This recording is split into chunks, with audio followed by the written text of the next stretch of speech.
Welcome back to my channel, Math and Language, and we're going to discuss business combinations, part 6, operating leases.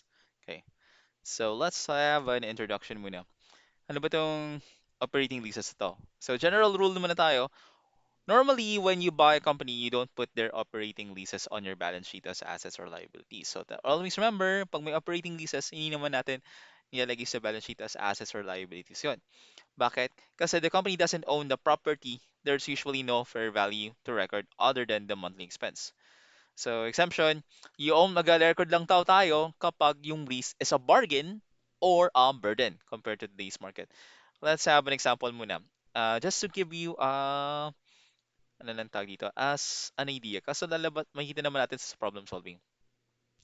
Ang POV natin palagi, tayo sa ABC. Sa ABC yung lessor, tayo yung nagpaparenta, nagpapalease, at siya din yung acquiree. Okay? At si XYZ, siya yung lessee. At meron siya yung, mm, sorry, ito yung acquirer. Acquirer sa ABC, si XYZ yung acquiree. Baling gagawin, si ABC bibilin si XYZ. Okay. Ang una man nangyari is, chronological to chronological order. Si XYZ, rumerenta sa atin. Let's say warehouse. Yan, ito na lang yung warehouse. Warehouse yan. Tayo may-ari ng warehouse, si XYZ, siya yung nagre-renta sa atin. Rumerenta. Nagbabayad siya, kunyari, ng, let's say, 50,000 mm, a month.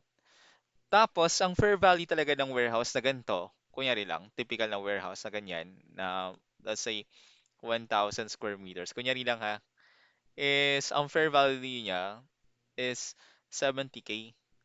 So, nakakamura si XYZ sa atin. Mm. Ng 20 mil. Okay? Ito yung differential. Ay, yung difference. Ngayon, ang sunod na nangyari, si ABC, binili niya na si XYZ. In-acquire na natin. Magkakaroon na tayo dito ng bargain. Okay? Ayun muna. Malalaman niyo mamaya, bakit siya naging bargain. Mm. Paano pag-burden? Pag-burden naman is kung nagbabayad siya ng renta na, kunyari ng, let's say, 80K. Okay? 80K ito. Tapos ang fair value lang talaga is 60K. Mm. Tapos binili mo. So magkakaroon tayo ng burden dyan. Baliktad nga siya eh. So parang ang dating is, oh, tumutubo ka ng 20K. Eh kaso binili mo nga. So time na binili mo siya, nagkaroon ka na ng burden. Mm. So bumalik tayo sa 50K, tapos 70K na fair value. Lugi ka na 20K kasi binili mo siya, nagkaroon na ng bargain. Mm. Baliktad siya. Okay? Next point. Acquiree is the lessee. Okay, ito na. Ito na yung more detailed explanation kanina. Case 1, the gold mine. Favorable terms. You bought a company that has a cheap rent deal. So parang sabi ko kanina, sa ABC, binili niya na si XYZ na nag-renta sa atin. Mag-recognize tayo ng intangible asset dito. Okay? That cheap rent saves you cash. That savings is a resource you now control. So yung, naalala mo dati, di ba yung warehouse, rumerenta si XYZ sa atin. Tayo yung acquirer, di ba? Bago pa natin siya bilhin, um, favorable kay XYZ kasi nalala mo, 50,000, di ba? 50,000 yung binabayad niya sa atin kaso ang fair value talaga dito ay 70K. Di ba? Nakakatipid siya ng 20 mil. Kaso dahil binili na natin siya, na-acquire na natin, ah, yun na yung tayo na may control, that cheap rent saves you cash na. Di ba? Okay. So that's how the favorable terms go. Mm. Kailangan nyo kasi malaman kung favorable terms ba siya or unfavorable. Kasi pagdating ng problem solving, doon mo malalaman kung i-minus ba natin to, ipa-plus, ilalagay ba natin sa asset or liability. Case 2, the money pit, unfavorable terms. So you bought a company stock in an expensive overpayment contract. So na nangyayari, ito yung kanina, let's say, yun nga, sa XYZ, nag-rumerenta sa atin, ito, warehouse, nagbabayad siya ng, let's say, 70K. Kaso ang fair value lang talaga, yan, ng warehouse na yan, pag nirenta, is 50K. So, overpayment siya, di ba? Pag binili natin, pag in-acquire na natin siya, so napapansin mo, chronological order, renta muna. Tapos, doon si acquire. Okay?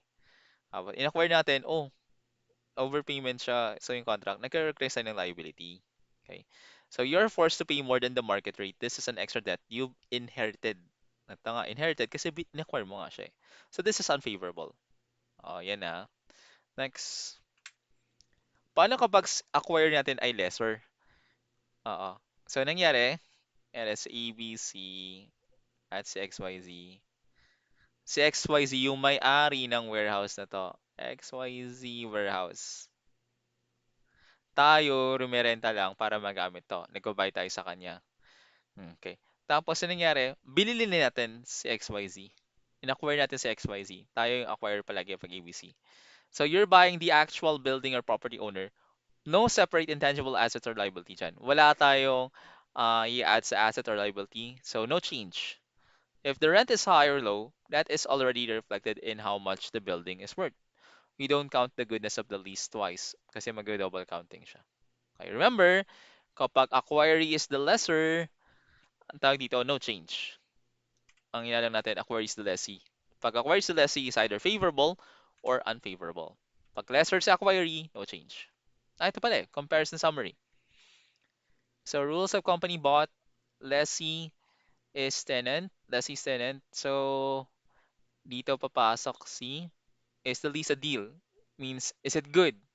Good deal ba siya? Good deal. Yes, pay less than the market. So, intangible asset siya. Pag ang impact sa goodwill, okay. It boils down sa goodwill kasi nasa business combination tayo. Eh.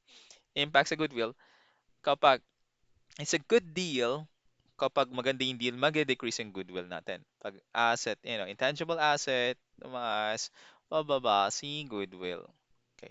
Pag liabilities naman, tumaas, tataas din si goodwill. So, directly proportional ang liability sa goodwill at they're inversely proportional. Baliktad naman kapag tumaas si asset, bababa si goodwill. Kapag lesser ay landlord, irrelevant yan. Wala kayong wala ka nang iaano dito, intindihin. Walang magbabago sa goodwill natin. Okay? Remember nyo to. So the connection to goodwill, it explains that identifying leases helps the acquirer show exactly what they paid for. So favorable lease, I paid for this company partly because their rent is so cheap. So asset is ataas, goodwill bababa. Unfavorable lease, I paid for this company despite this bad lease. So their hidden brand value must be huge.